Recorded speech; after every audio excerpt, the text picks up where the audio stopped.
Hi, I'm Katie. Normally I'm sitting behind my sewing machine sewing garments or face masks, but today I'm going to talk to you about tapestry and needlepoint. I've gotten into it recently, found it really easy, so thought we'd share some of what I've learned with you.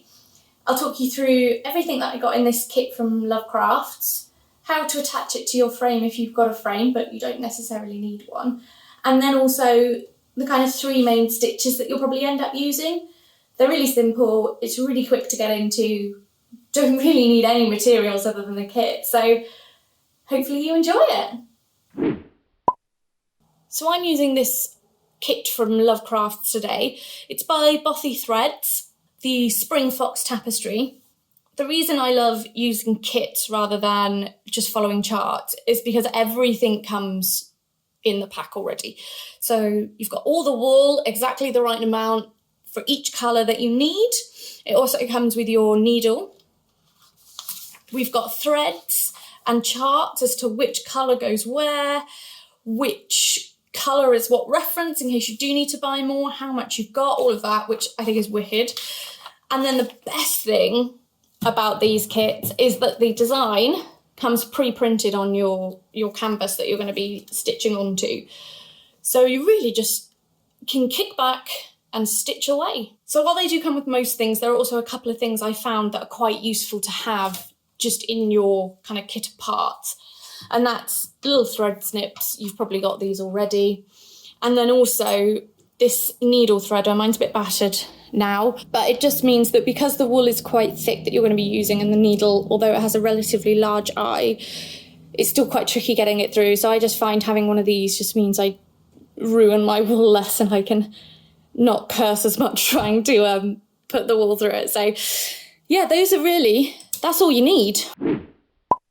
So now before we start stitching, we're going to attach our canvas to our frame. You absolutely don't need one of these frames. I find it useful, but you can just crack on and stitch without it. If yours is like mine, you'll have this webbing along the top, and all you're going to do is stitch with a running stitch all the way along the top to secure your canvas to your frame. So all I've done is go in and out all the way along. So now it's like, you can see that's not coming off. You might have clamps or another method. Just follow the instructions if that's what you've got. So I'm going to finish securing this along the top here, and then we're going to look at the top 3 stitches that we're going to use for this piece. To anchor my stitch and to make sure it doesn't come unravelled, I've got a waist knot in the end of my yarn and my thread.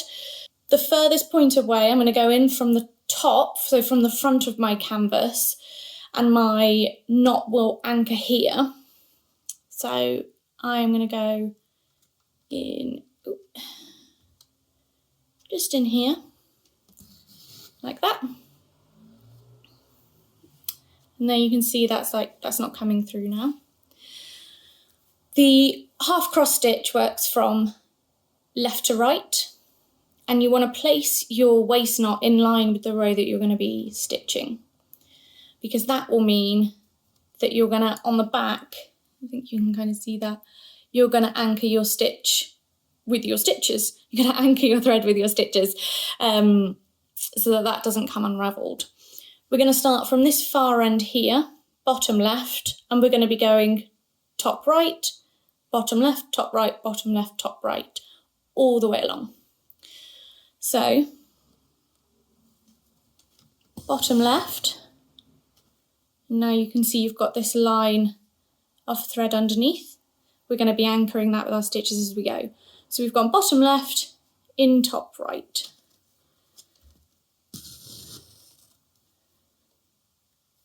And then we're going to do it again, bottom left, making sure we catch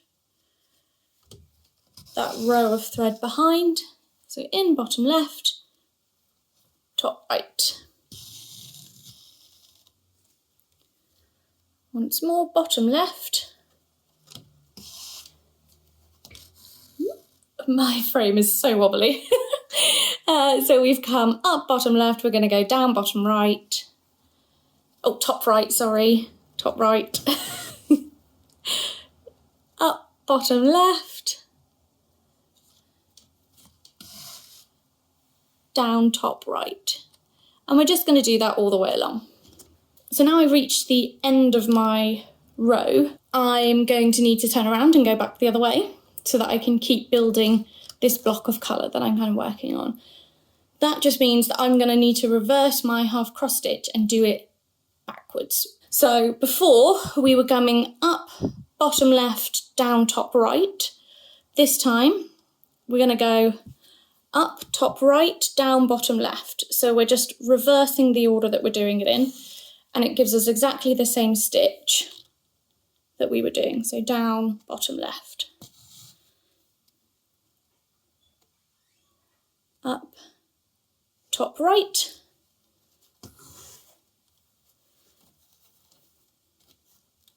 And down, bottom, left. Like that. And again, we're just going to do that all the way along. Okay, so as I'm getting to the end of my second row, my backwards row, all I'm going to need to do is start again, left to right, back in the original order. So that's up, bottom, left, down, top, right. Up, bottom, left, down, top, right. And that is the half cross stitch. So what we're going to do next is look at how we finish our seam. So say I was ending here and I had no more stitching to do. We're going to look at how we finish this and make sure it doesn't come unravelled. Okay, so this is the back of my canvas. What we're going to need to do is secure our loose threads, because at the moment, if we just leave these as they are, over time, whether we're using this as the front of a cushion or just a wall hanging, they'll come unravelled. We don't want to ruin this lovely work, do we? We spent all this time on it. So all we're going to do is just pass our needle underneath the threads. So we've got some of the threads just there, the last ones we did. I'm just going to pass my needle through it, through the back of them. Oh, fiddly. Like that. And then I will do it again.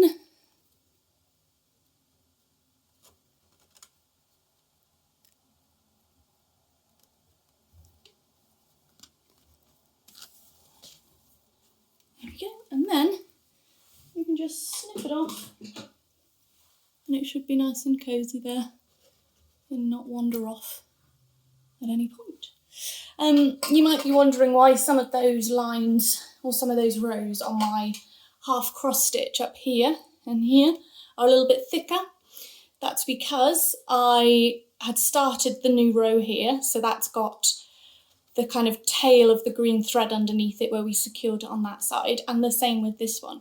So that's why they just look a little bit fatter, is because they're going over a row of thread already. And that's how you secure your thread. Okay, so now we're going to look at the second stitch, which is the Continental stitch. This goes from right to left to start with, and then we reverse that to go back on ourselves. So we start off coming in top right and down bottom left.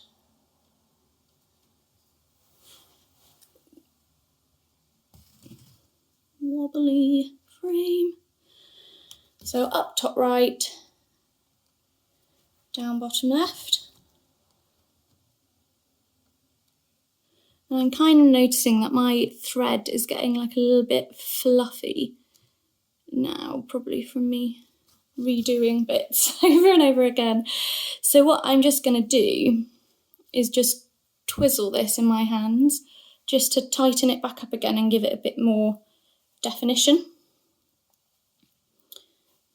And I'm just going to hold that in that hand as I go down my bottom left hole, like that.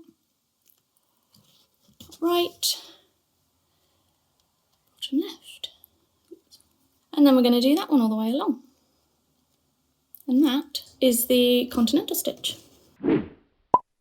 This is the basket stitch. It works slightly differently to the others in that we're not working in horizontal or vertical rows. We're working diagonally for each of our rows of stitches.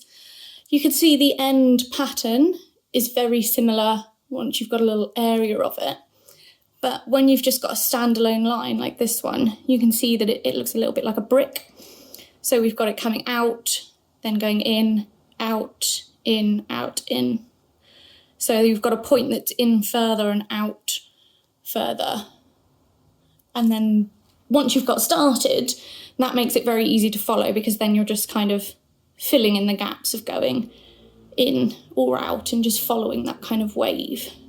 It is a little bit harder to get it started, but let's go through it now, and maybe it's one to practice. So the way you stitch it is going down the stairs and then up the stairs, down the stairs, then up the stairs. So we're going to start by going down the stairs. My next stitch is this one here, so this in bit. So that means that I'm going up, bottom left. So we're still working in that little grid of 4. 1, 2, 3, 4, like that. So I'm going in my bottom left, down my top right. And then my next stitch is here. So I'm working on this kind of diagonal that you can sort of see there. That's the one that I'm working on. So I'll be going up, bottom left again, and down bottom right, only this time it's out, sticky outy a little bit further. And now it's another innie. So up top left, down bottom right.